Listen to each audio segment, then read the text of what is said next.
there are a number of things I want to talk about. I'll start off with my little deck of cards here. How many people know how to cut a deck with one hand? Can you raise your hand if you've done that? It takes some practice. So, So how many people have never tried it? Well, see, it looks pretty easy. You just go like this. You just take the deck and you go like this and you drop it. Then you move your finger and do that. So that's it. Yeah, give it a try. Give it a try. Stand up, please. Let people do this here for you. You may focus on the dropping part. Yeah.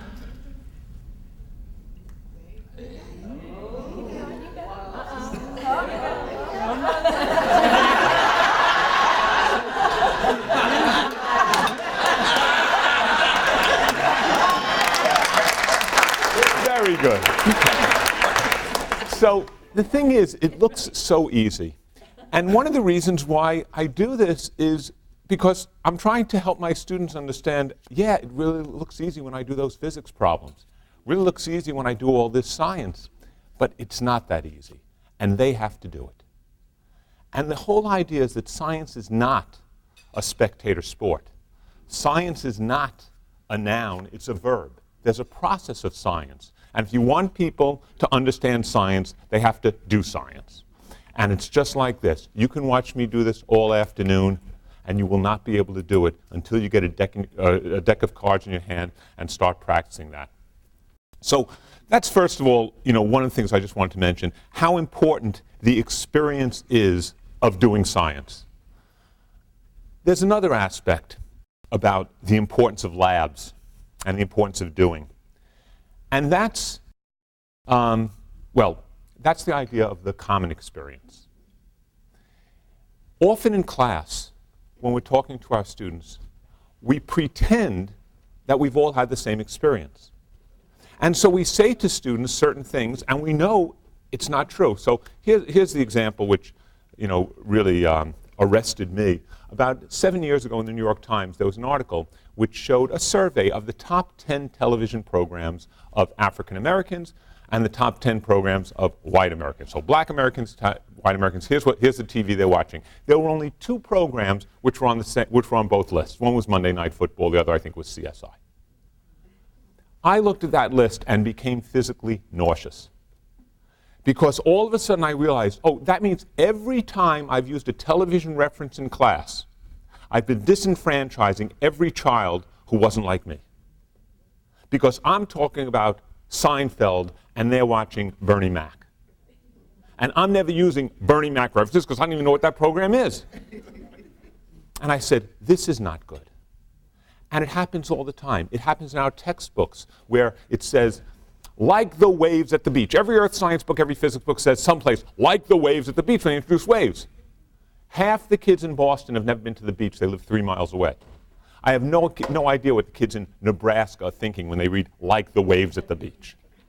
I'm sorry. The affluent kids who have had vacations in South Carolina, they've been to the beach. They know what it means. They know the energy of wave. But everybody else is like, what does that mean? So we constantly do this, and it happens to us also. I was on a plane coming back from Baltimore. We've been doing some work. And I'm sitting next to this guy. And, we strike up. First of all, he was wearing a Yankees cap going to Boston, which draws everybody's opinion as they get on the plane. And what happened was he said, we started talking about, what are you doing?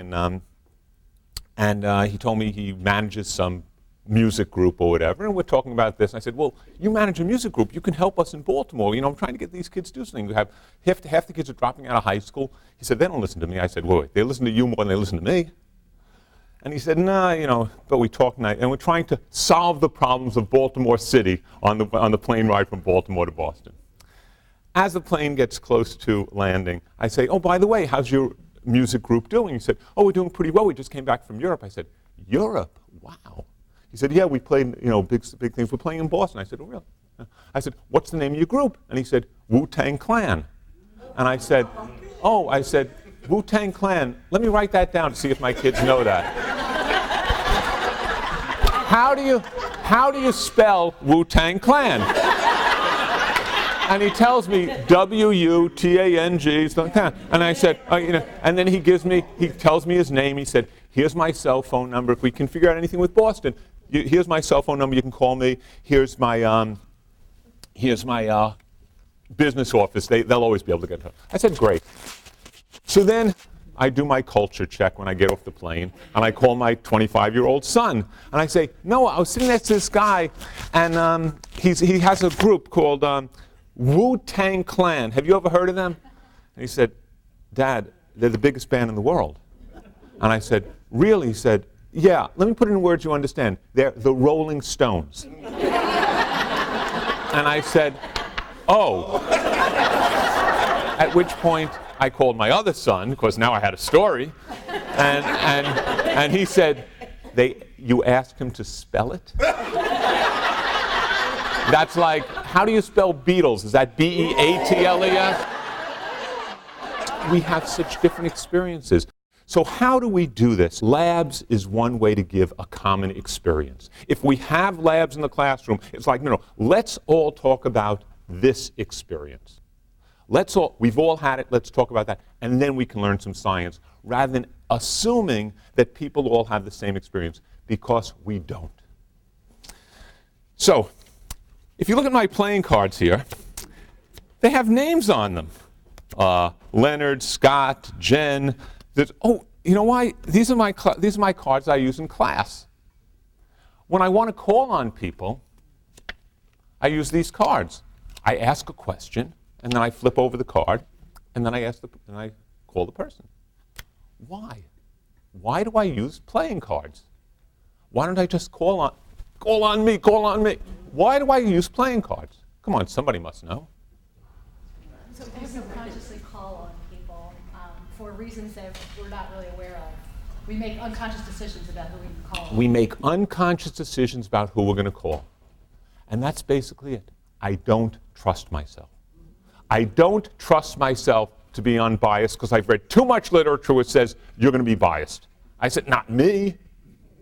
But you are. And I don't know if you're biased because you call on the kids on the left versus the kids on the right, or the kids up front versus the kids in the back, or the males versus the females, or the blacks versus the white versus the Latinos. But we're biased. We don't even know. But there have been so many studies. So, because even though I'm sure it's not me, I don't trust myself. And so I use the cards. But let me give you some background on that. The Pygmalion studies, which many of you are familiar with, are one of the most disturbing sociology experiments done.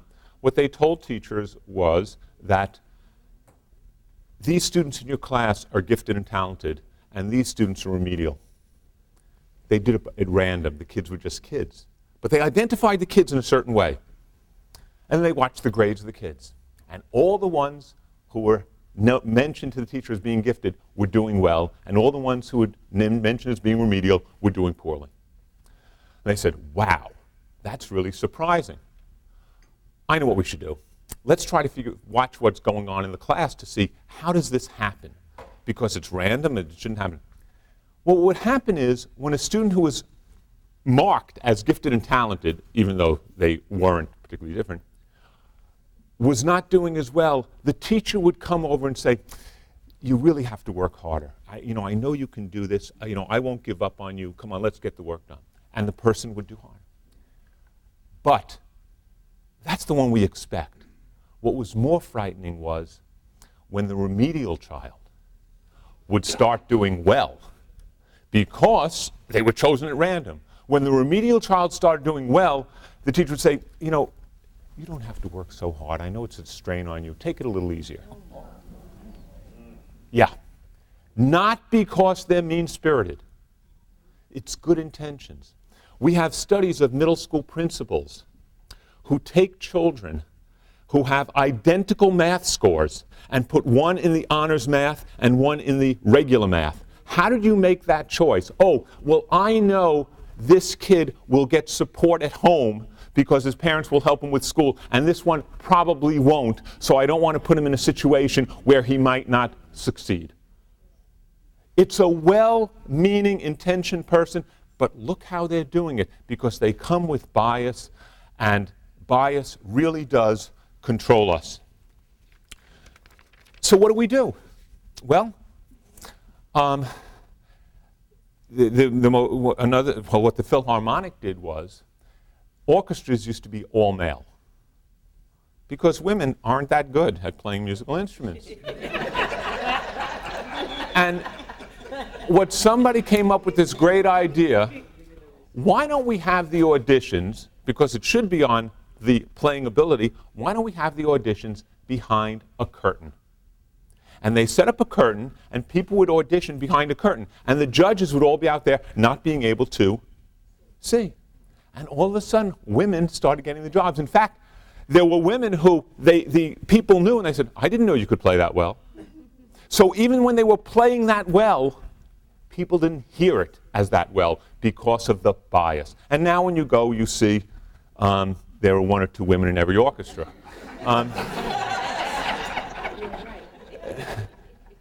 So what can we do in school to help us with our bias and help us with things? Well, we have to set up a curtain, but we can set up a curtain. And so we use the playing cards.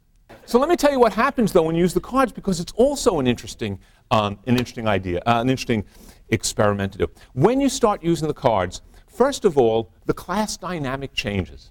You don't have people raising their hand and jumping up and down. Everybody is much calmer when you ask a question. And they listen more intently to the question, and they listen more intently to the answer. That's interesting. Then, what also happens is the extroverts complain. They say, you know, you never call on me. And the introverts say, you're calling on me all the time. And it's like, I'm using cards, come on. But that's their impression. So again, that's what happens because of their personality. So I have to do a card trick now. This is the part where I get the most nervous. Will this card trick work? But let's give it a try here. Pick a card. There you go. Show everybody the card. Everybody seen the card? Okay. Now, if she can't remember the card, somebody else will. Like, no, there's going to be a lot going on. It's like, oh my God, what was the card?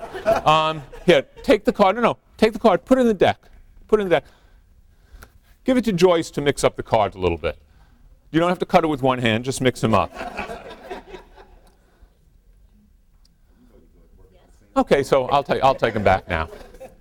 So now I take this deck of cards where you've all seen the card, and we do this, and we play with this and stuff like that, and we do this, and we shuffle the cards, and we do all that. And I can take the top 5 cards, 1, 2, 3, 4, 5, and I can put all the other cards here. And now I can take these cards, and I can, let me see. Is this her card? No. I'll put that right here. Is this her card? No. Put that one right here. Is this her card? No. Okay. I'll put this one here. I'll put the other cards back here. Now,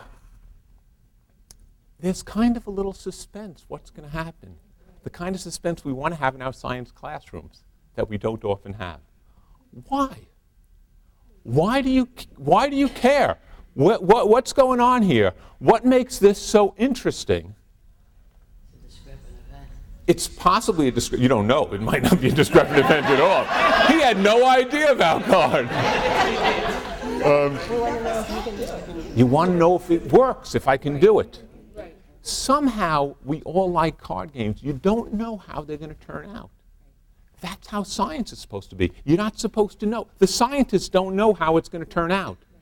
The problem is that we, unfortunately, teach the artifacts of science, not science. All those books in the display booth, they're all filled with the facts of science, the results of a lot of work. And it's like, here's this. And none of them with, how do we know that? How do we find out? What's the evidence? That's not what the books have. They say, somebody worked 30 years to do this, and here's the answer. You just have to know the answer.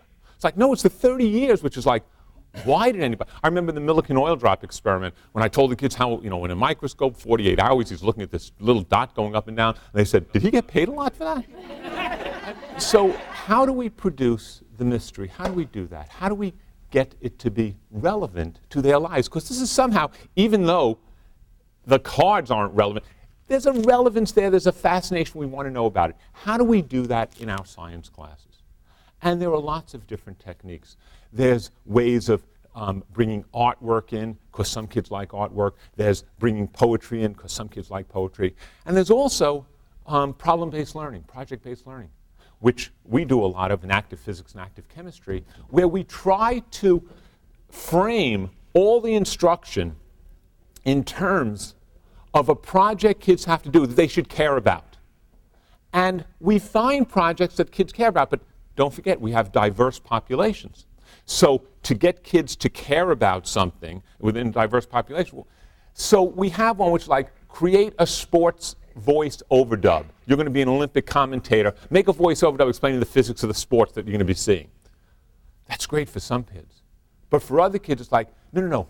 There are people in a disaster area, like New Orleans after Katrina, or in a third world country or whatever. They don't have electricity. Can we help them with some electricity?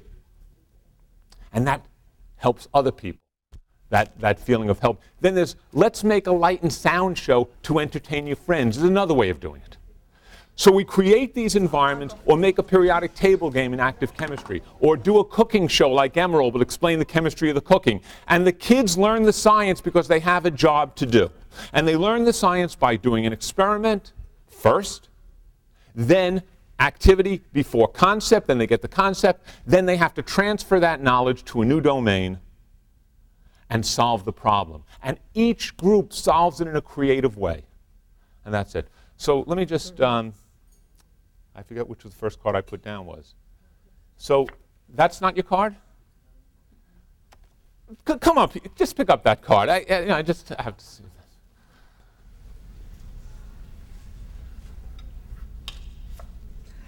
Wow. Wow!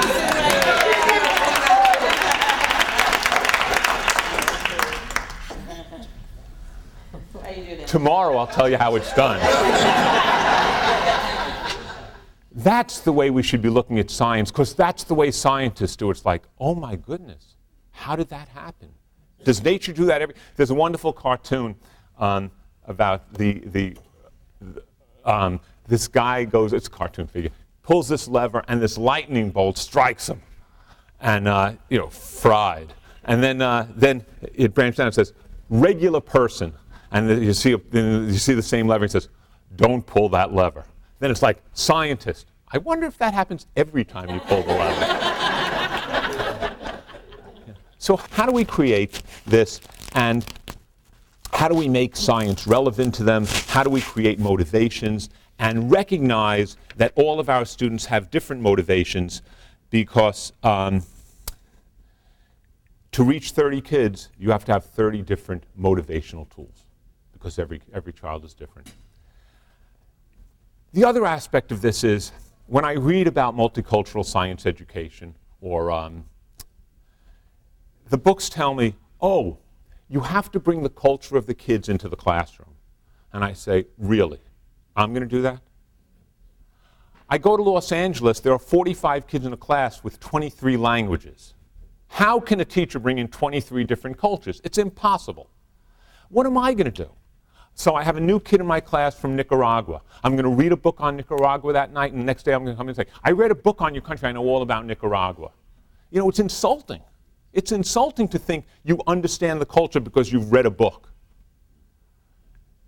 So what I realized is, no, I can't do what the books tell me to do.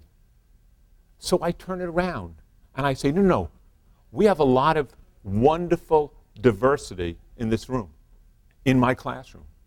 And I want to make sure, as a teacher, that we honor, celebrate, and recognize those cultural differences. And so it's your responsibility as students to make sure you bring your culture into the classroom, and I'll make sure we all celebrate, respect, and honor it. And so when they do a challenge like make a light and sound show for your friends, we can say, oh, and I want you to choose some music that you like. Don't choose the Rolling Stones like me. You can actually go with this Wu-Tang Clan stuff. When you Create a cooking food for active chemistry. When you create a cooking show, you know, the chemistry is the same no matter what you cook. Why don't you cook something that your parents or grandparents like to make so you can tell us something about your culture and we can learn about that? And so we start seeing the cultural diversity in our classroom as an additive rather than subtractive. And that's the key. If when you walk into a class and you look in front of you and you see all this wonderful diversity and you say, wow, I'm going to get to, I don't even have to travel to Nicaragua. I'm going to learn about Nicaragua just being here in my class. I'm going to learn about cultures that I don't know anything about through my students. And it's wonderful as opposed to walking in and saying, oh man, some of these kids don't speak English. What am I going to do this year? It shouldn't be a negative attribute. It should be a positive addition to the class, but it's hard work and it's hard to create that attitude. So my final point. Don't use playing cards. I was using playing cards, and it turned out that one of my methods students said, oh, I can't use cards. I said, why? And they said, it's gambling. Cards equals gambling. And I said, I never thought of that. I never thought of that. And I realized once again that I have to talk to them about that and say, no, I'm doing this because, you know, you can use popsicle sticks, you can use, index cards, you can use anything you want to do this. You can use ping pong balls with names and whatever you want to do for the randomness. I was using cards, not realizing the cultural significance of cards to some of the students in the class. That's like, ooh, he uses cards. It really makes me uncomfortable whenever he takes those cards out. And that brings me to the final point. You're in a room with a lot of people every day when you're a teacher. And you have to let them know so they can help you, because we need help. We need help on these ideas and these concepts. They're not easy for us. And so I tell my students, not the first day, but after we got more used to everything, I said, you know, you really have to tell me when I step over the line, because I don't always know when I step over the line.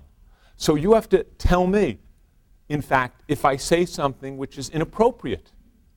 And if you ask me, say, you know, that was inappropriate, I'll be able to either say, I meant it to be inappropriate, as, you know, or I'll say, oh my goodness, I think you misunderstood what I said.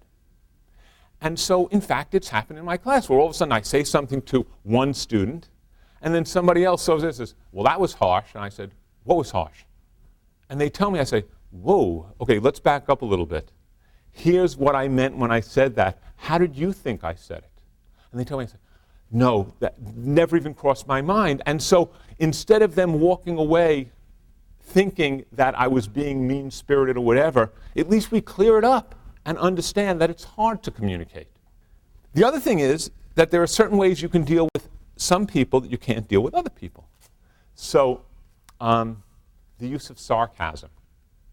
There are kids I used to, a little kind of back and forth here is fun. You know, we can do that. We can have that back, and it's all in good fun. In fact, I've gone up to those students after and I say, "Is it okay if we do that back and forth?" They say, "I love it. You know, the kid loves it. I love it. You know, we can do that." I never realized, though, that there are other kids in the class who don't know that we like doing that, and they're sitting there saying, "I hope that doesn't happen to me. I hope he doesn't do that to me," because they don't know. And so you have to be very careful of the way you interact with these kids, because of the way those kids might be threatened by this interaction. So again, it's hard enough with people you know. When we have multicultural divides, it's even harder. How do we take that into account and realize that and make this environment, our classroom environment with the doors closed, that safe environment where people can feel comfortable? And so we use these different techniques that I've been talking about this morning, and none of them are, there are books written, and there's a host of other issues that people have been working on for many years, and I keep reading the literature, keep trying to learn something, keep trying to interpret and trying in my class, but certainly I thought that the idea of experience, the common experience for everybody in the labs, which I used for the cutting the deck with one hand, the idea of randomness. Put up that curtain. Find a way to be random. That idea of the relevance and motivation across all different cultures with the card trick I showed. And then the idea, maybe you shouldn't use cards because there are biases that you don't even know about or cultural representations that you're not sensitive to. Have the kids help you. We're all in this together. I tell the kids about the research on bias. I tell them, so you have to be aware of bias in the classroom. If you sense there's bias in the classroom, bring it out so we can talk about it. I'm not immune, nobody's immune. Let's talk about it. Well, I'm never chosen for the slab group. Why? Is it because I'm a girl? Is it because, I don't know. Let's try to figure it out. But we have to help each other. It's too big a problem for us to try to do it independently without having conversation about it. And when you start having conversation, the conversation gets a little easier. I'd just like to, again, thank you for the opportunity to be here. And I kind of like to end these talks with Mahatma Gandhi. Be the change you want to see in the world. That's, I think, the key. Be the change you want to see in the world. And then the world is a little better place, and it's certainly a better place because we all were able to share this breakfast. So thank you very much.